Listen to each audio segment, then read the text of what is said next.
السلام علیکم ورحمۃ اللہ وبرکاتہ۔ بسم اللہ الرحمن الرحیم، الصلاۃ والسلام علی رسولہ الکریم وعلی آلہ وصحبہ اجمعین۔ آواز آہستہ کرو۔ اما بعد فاعوذ باللہ من الشیطان الرجیم، بسم اللہ الرحمن الرحیم۔ انہ من یتق ویصبر فإن اللہ لا یضیع اجر المحسنین۔ وقال النبی صلی اللہ تعالی علیہ وسلم الدنیا کلها متاع وخیر متاعها المرأة الصالحة او کما قال۔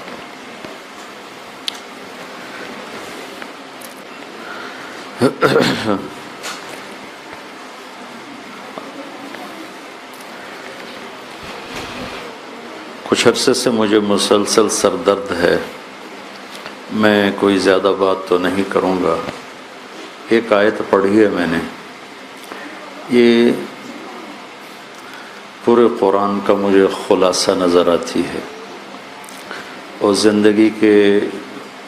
زندگی گزارنا ایک مشکل کام ہے، اور زندگی ایک مشکل راستہ ہے۔ یہ موٹر وے کی طرح نہیں ہے، یہ پگڈنڈیوں والا راستہ ہے، نشیب و فراز ہے، اندھیرے ہیں، مشقتیں ہیں، کانٹے ہیں۔ انسان جانتا نہیں کہ ان سے گزرنے کا طریقہ کیا ہے، اس سے گزرنے کا طریقہ کیا ہے، ان سے نمٹنے کا طریقہ کیا ہے۔ آج کے سارے دانشور بس ایک ہی بات پہ زور لگاتے ہیں، پیسہ آ جائے گا تو سارے کام ہو جائیں گے۔ پیسہ بہت ادنا سی چیز ہے اس راستے کی۔ یہ سورہ یوسف کی آیت ہے۔ سورہ یوسف کو اللہ تعالیٰ نے قرآن کا سب سے حسین قصہ بیان فرمایا۔ نحن نقص علیک احسن القصص، میرے محبوب ہم آپ کو سب سے خوبصورت کہانی سناتے ہیں۔ پھر یوسف علیہ السلام کی کہانی چلتی ہے، اور یوسف علیہ السلام ساری مشقتوں سے نکل کر جب ان کے بھائی ان کے سامنے بولتے ہیں، سامنے پیش ہوتے ہیں، تو اپنی ساری داستان کو وہ ایک جملے میں پروتے ہیں، اور دو لفظ اس کا وہ خلاصہ بتاتے ہیں۔ وہ فرماتے ہیں، میرے بھائیوں، جو تقوی اختیار کرتا ہے اور صبر کرتا ہے، اللہ ان کے اجر کو کبھی ضائع نہیں کرتا۔ ان کو محسنین کہا، اللہ محسنین کے اجر کو ضائع نہیں کرتا۔ احسان کہتے ہیں کسی کام کو، جس کام کو بھی کرے بہت اعلیٰ معیار کا کرے اور بہت خوبصورت کر کے کرے، اس کو عربی میں احسان کہتے ہیں۔ تو یوسف علیہ السلام کی کہانی میں ایک امتحان تو گناہ کا ہے۔ ایک عورت ان کو گناہ کی دعوت دیتی ہے بھرپور طریقے کے ساتھ، وہ سارے اسباب کو جمع کرتی ہے اور سارے راستے وہ بند کرتی ہے، اور اس کو یوسف علیہ السلام معاذ اللہ سے توڑتے ہیں، اور دروازے کھلتے چلے جاتے ہیں، اور وہ نکلنے میں کامیاب ہوتے ہیں، اپنے آپ کو گناہ سے بچایا۔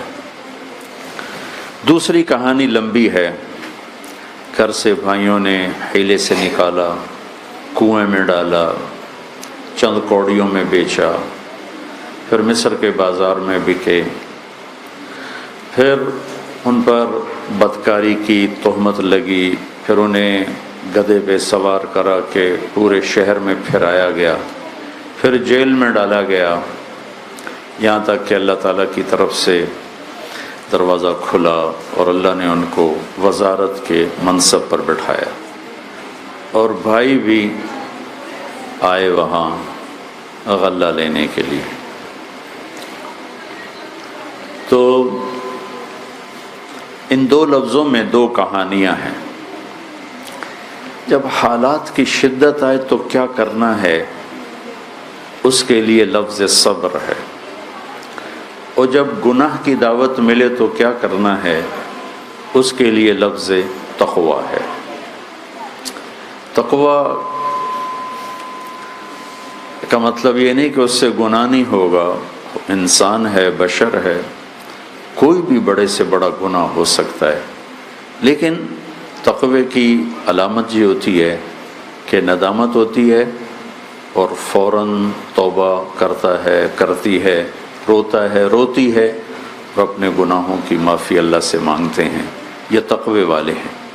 والذین اذا فعلوا فاحشة او ظلموا انفسهم، یہ بھی تقوی والوں کی صفات میں اللہ نے بیان کیا ہے کہ تقوی والے وہ بھی ہوتے ہیں جن سے کوئی بڑے سے بڑا گناہ بھی ہو جائے تو ذکر اللہ، پھر اللہ کو یاد کرتے ہیں، واستغفروا لذنوبہم، پھر وہ معافی مانگتے ہیں، اور اللہ تسلی دیتا ہے ومن یغفر الذنوب الا اللہ، پھر اللہ کے سوا کوئی معاف کرنے والا بھی نہیں۔ پھر اللہ ان کی اگلی صفت بیان کرتے ہیں ولم یصروا علی ما فعلوا، وہ گناہوں پہ جمتے نہیں بلکہ معافی مانگ کے پیچھے ہٹتے ہیں۔ تو اس زندگی میں ایک دور تو آتا اور ایک امتحان تو آتا ہے اللہ کی نافرمانی کا، اس سے بچنے کا راستہ ہے تقویٰ، کہ اپنے آپ کو اس سے روکنا، بچانا۔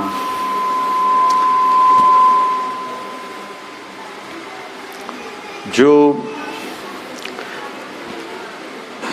اللہ کی طرف متوجہ ہوتا ہے، روتا دھوتا ہے، روتی دھوتی ہے، تو ساری دھرتی گناہوں سے بھری ہو تو بھی اللہ تعالیٰ معاف فرما دیتے، کہ معاف کرنا اللہ کو پسند ہے۔ اللہ کے نبی کا فرمان ہے تم سب نیک ہو جاؤ، کوئی گناہ نہ کرو، تو اللہ تم سب کو موت دے کے جنت میں ڈال دے گا، پھر ایک ایسی قوم پیدا کرے گا جو گناہ کریں گے، پھر توبہ کریں گے، پھر اللہ انہیں معاف کرے گا۔ تو کسی گناہگار کو دیکھ کر کبھی حقارت کی نظر سے نہیں دیکھنا چاہیے، بلکہ یہ ہمیشہ رہے کہ پتہ نہیں کب توبہ کرے، اللہ تعالیٰ اس کو معاف فرماتے۔ تو زندگی میں شیطان نے پھندے جگہ جگہ بنائے ہوئے ہیں، وہ ہمیں نافرمانی میں پھنساتا ہے۔ پہلی کوشش ہے تقوی والا وہ اس سے بچتا ہے، کبھی پھنس جائے تو پھر معافی مانگتا۔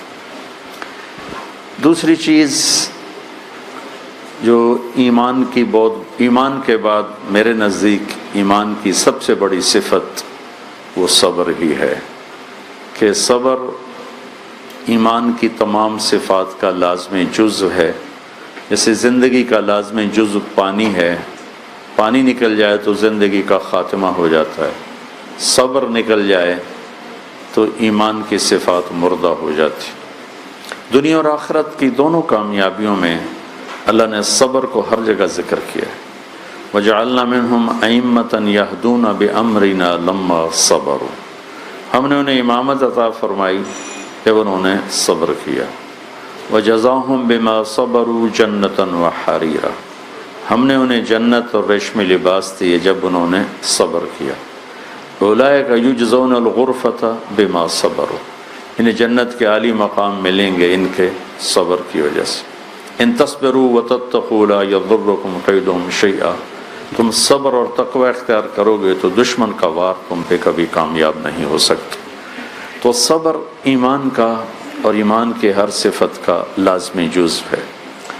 لوگوں کی زیادتیوں کو برداشت کرنا۔ ہمارے دیس کا معاشرہ عام طور پر ظلم پر چل رہا ہے، اور یہ ظلم انفرادی بھی ہے، اجتماعی بھی ہے۔ اور یہ بچیاں فارغ ہو کے جا رہی ہیں، اللہ ان کا نصیب اچھا کرے، ان کو اچھے گھرانے دے، ان کی شادیاں ہوں گی۔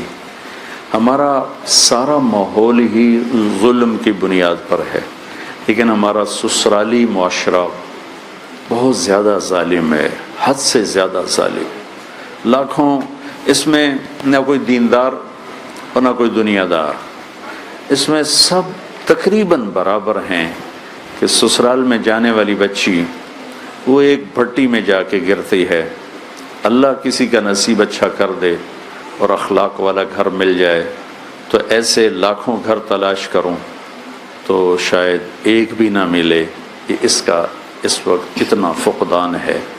تو میں اپنے آپ کو، یہ ہمارے سننے والے بھائی بیٹھے ہیں، آپ خواتین ہیں، یہ ہماری بچیاں ہیں، سب کو یہ گزارش کروں گا کہ اپنی زندگی کی سب سے بڑی دولت صبر کو بنا لیں۔ غلط رویے آئیں، غلط بول سننے کو ملیں، شدت دیکھنے کو ملے، شدت سننے کو ملے، حق تلفی ہو۔